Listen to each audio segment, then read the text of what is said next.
the early 20s, one band rose out of the Philadelphia DIY scene, propelled by the upcoming post-quarantine wave of shoegaze and their music style's compatibility with streaming models. Their increase in popularity, however, came post-mortem. The band had not played a show since the death of their frontman, Brian Nowell. It was in 2022 that the estranged members, along with Nowell's father, met to discuss their newfound popularity, royalties, and ultimately some more. Soon after, they'd engage in a 3-year-long battle against Spotify and a mysterious unknown royalty thief. This is a reflection on Blue Smiley. Brian Nowell was born on October 11, 1990, in the city of Torrington, Connecticut, where perhaps his behavior was a reflection of his future, rebellious and fun, both in character and musical style. In 2009, he enrolled at Philadelphia's Temple College, where he met John Salmon. The two of them would go on to form Blue Smiley, later recruiting a whole roster of drummers whose names are on your screen. It was with Matt McGraw, childhood friend of Salmon's and Blue Smiley's latest drummer, that the band would go on to make a name for themselves. Philadelphia was quick to welcome Blue Smiley, who would soon redefine their alt-rock scene. Their self-described dystopian take on noise rock would change the local sound, later inspiring other Philly bands such as Thought Patterns and Mannequin Pussy. As I searched for footage of the performances, I came across dozens of comments describing their immense musical and emotional influence. Nowell, in particular, stood out as a hero among the alt community, whose charity has seemingly achieved folk legend status. That word, dystopian, is in my mind a product of either Nowell's philosophy or the morose feeling conjured upon listening to his music, knowing his fate. He was known to be passionate about remedying the homeless population in his community, even having compassion for the squatters living on the porch of his, quote, rat-infested house. Portions of the band's royalties, eventually recovered, were donated to homeless outreach programs in downtown Philadelphia. Perhaps Nowell's vision of the world's future did not have room for the likes of himself and neighbors, making his music a soundtrack to his community's dystopian end. Or perhaps the label as dystopian refers strictly to Nowell's death. Horrifyingly, in October 2017, Nowell died of a fentanyl overdose. Not in the streets of Philadelphia, not in his rat-infested house, not at a show, but at a party at Drexel University, an R1 university, ranked 385th in the world. Blue Smiley's story does not end there. Nowell had uploaded his music via RouteNote, a distribution platform. Funds collected from streaming platforms were deposited to his PayPal account, which expired after his death. However, the streams did not come in, and likewise, money did not stop being generated.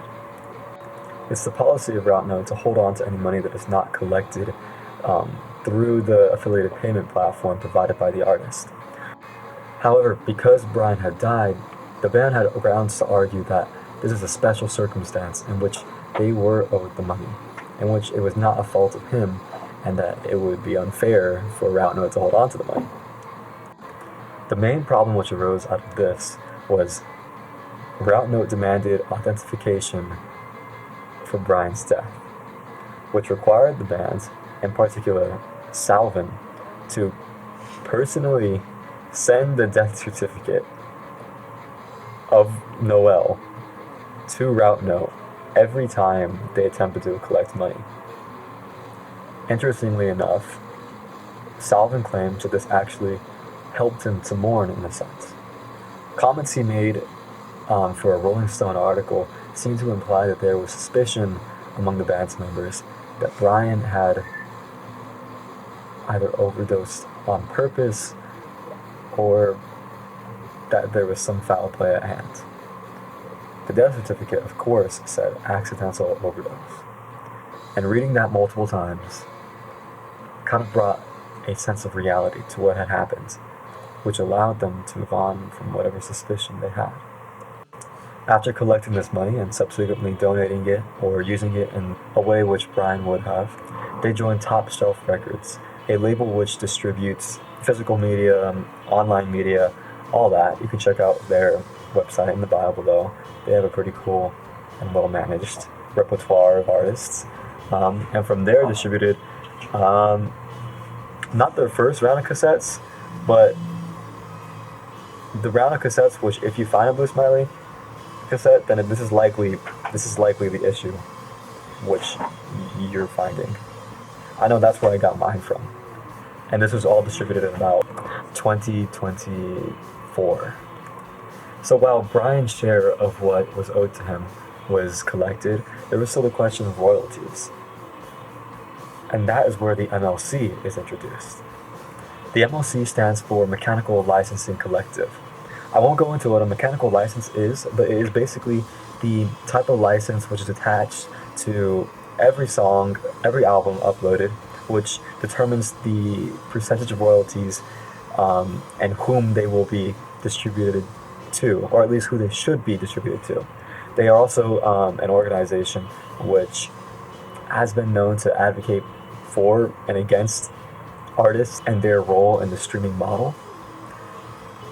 But in this case, they were the opposition to Blue Smiley's pursuit of any sort of reclamation of royalties. The MLC held that a license for the music had already been made by a mysterious figure known as L.D. Simon.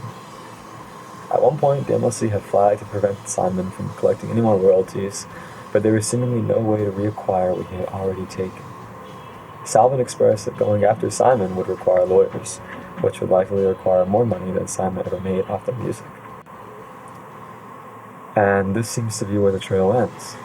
I don't know much about where the members of Blue Smiley are today, but I think their story up to here is exemplary of today's music world. A band begins playing in service of their community and an expression of their passion for music, but meets its tragic end upon the loss of their frontman, who died among those who likely looked down upon the decrepit outcasts of the alt-rock scene.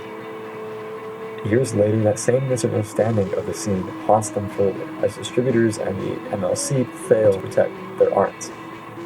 It's a tale as old as Orpheus, a battle between what music is and what the industry wants it to be.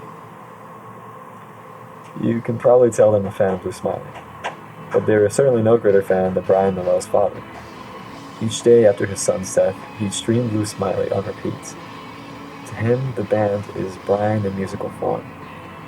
There's some poetry in that, despite all the industry has done to quantize Brian's music, its value remains unobjectifiable to those it was made for in the first place. Whether it be through Brian's father, the Philly music scene, or fans across the world, Blue Smiley's legacy lives on.